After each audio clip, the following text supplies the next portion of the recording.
All those degrees, all those fancy schools didn't help me connect into who I needed to be as a person. Do not be afraid to fail. Read, write, read. Want to soar? Get a mentor.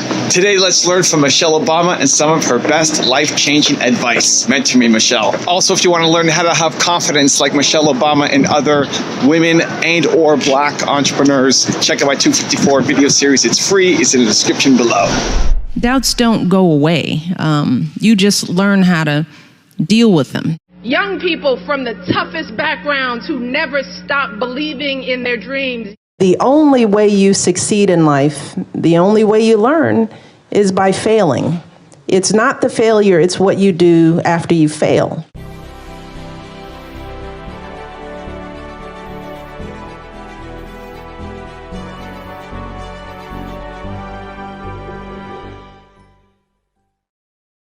Okay, let's kick it off with rule number 1. Find your passion. You talk about the worries that you had about other people judging your career choices, especially leaving law. How did you overcome that? And what would you say to others facing the same dilemma?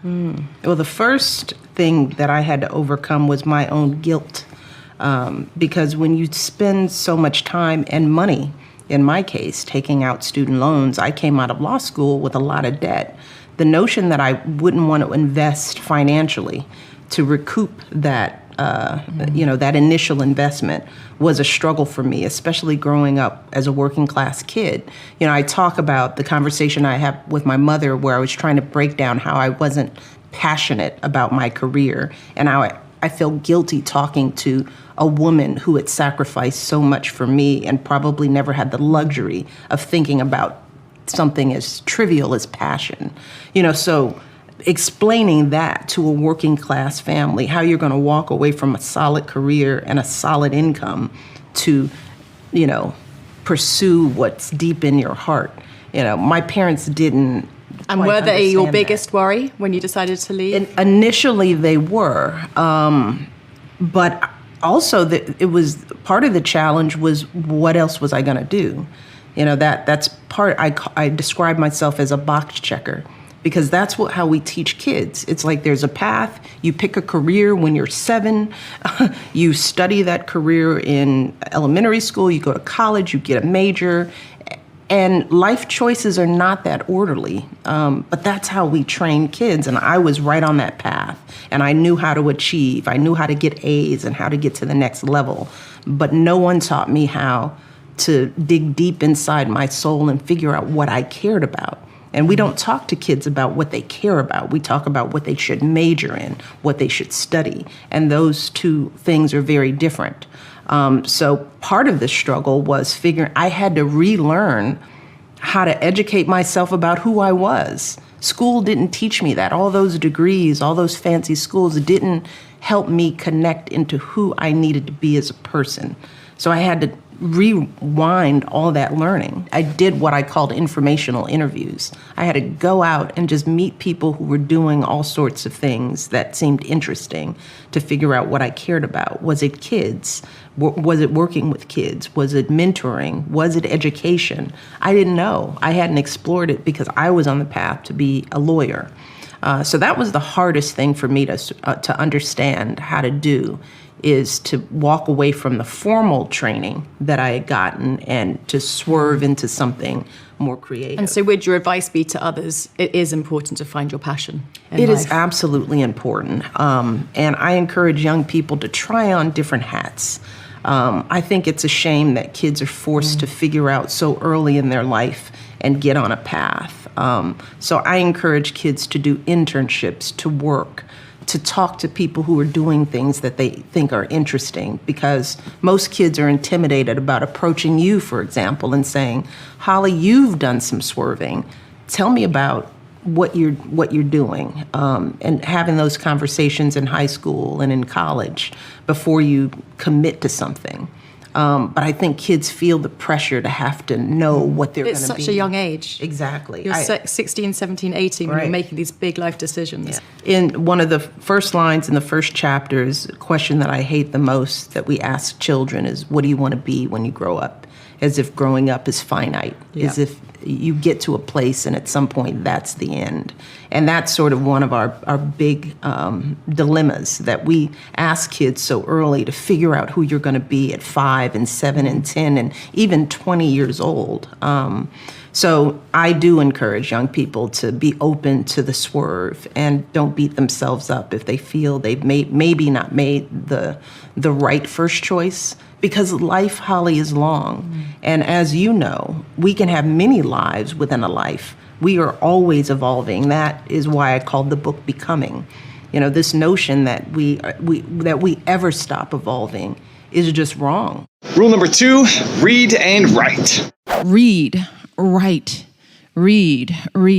If the president were here, one of his greatest strengths is reading.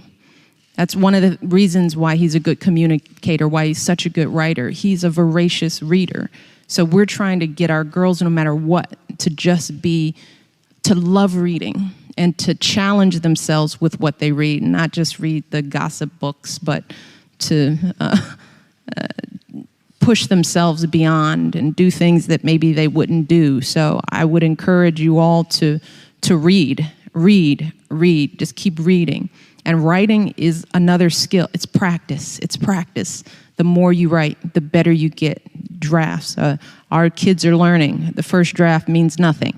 You're going to do 7, 10 drafts. That's writing. It's not failure. It's not the teacher not liking you because it's all marked up in red. When you get to be a good writer, you mark your own stuff in red.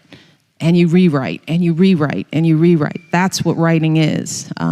And if you come out with those skills, and then you're confident, and you can articulate, and you can stand up straight and look anybody in the eye and say, this is who I am, it's a pleasure to meet you. That's one of the things we try to do with our mentoring program with young girls.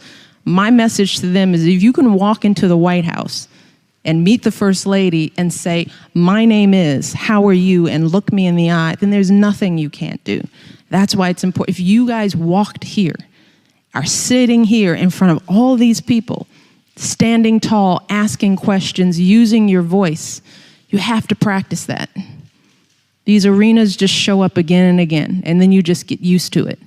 The nerves go away, and you start relaxing into your own abilities. But it's practice. Rule number 3, fail your way to success. This is what I tell my daughters every day.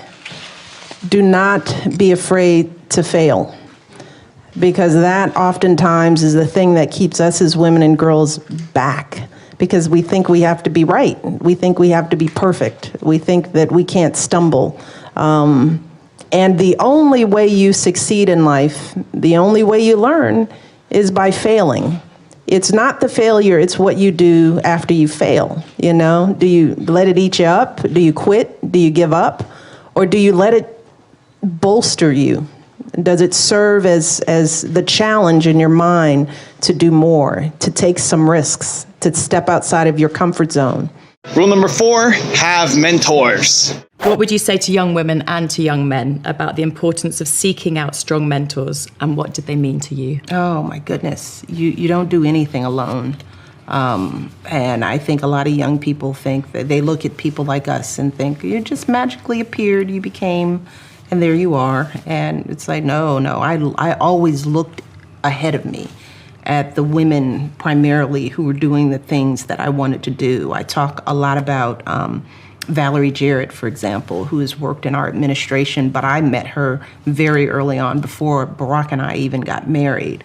And she, for me, was one of the first examples of a strong professional woman who was a single parent, who was doing a phenomenal job as a mother and was just a boss at work. And watching her balance that and not losing herself in either role.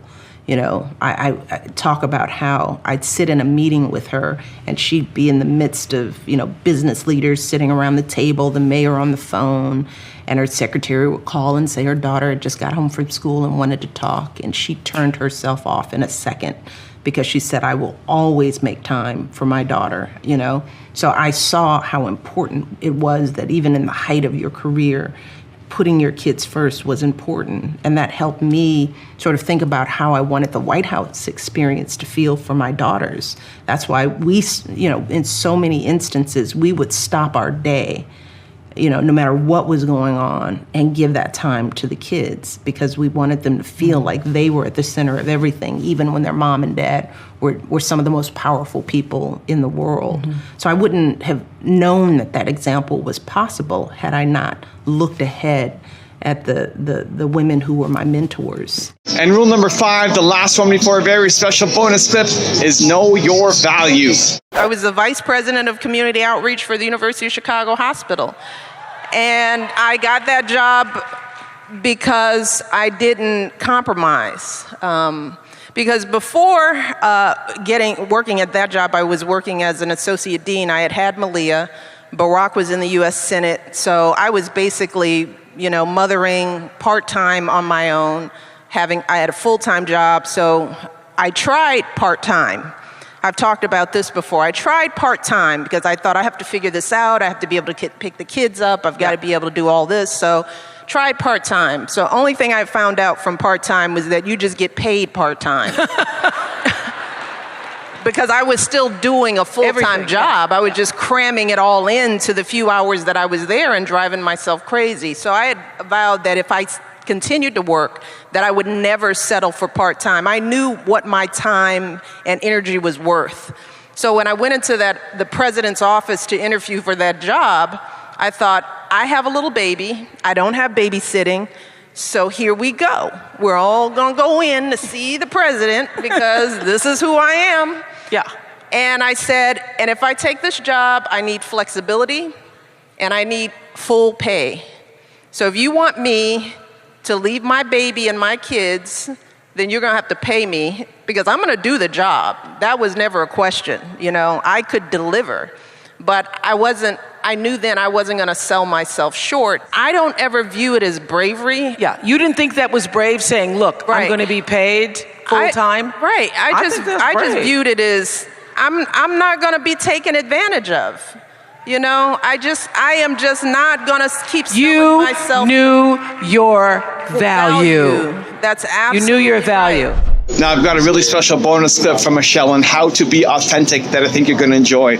But before that, it's time for the 3-point landing questions. Time to move from just watching a video to taking action in your life or business. Here we go. Number 1, who is your single most important mentor? Number 2, what's the lesson you've learned from them that you need to remind yourself of daily? And number 3, what book will you commit to reading this week?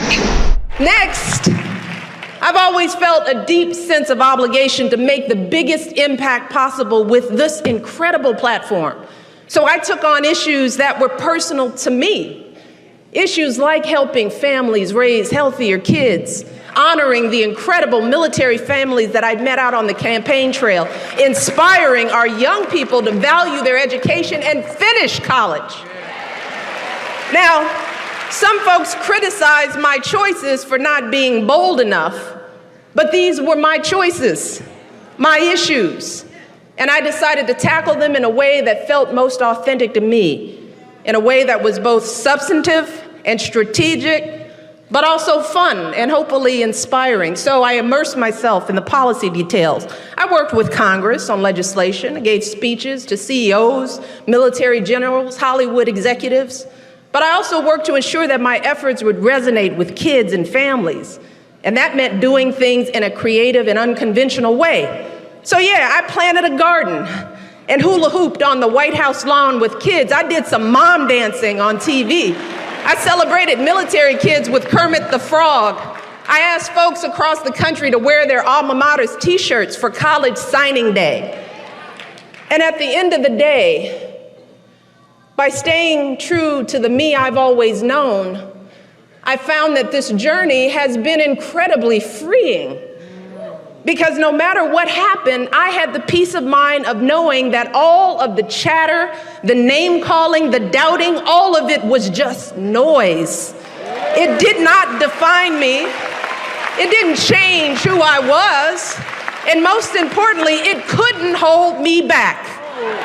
I have learned that as long as I hold fast to my beliefs and values and follow my own moral compass, then the only expectations I need to live up to are my own.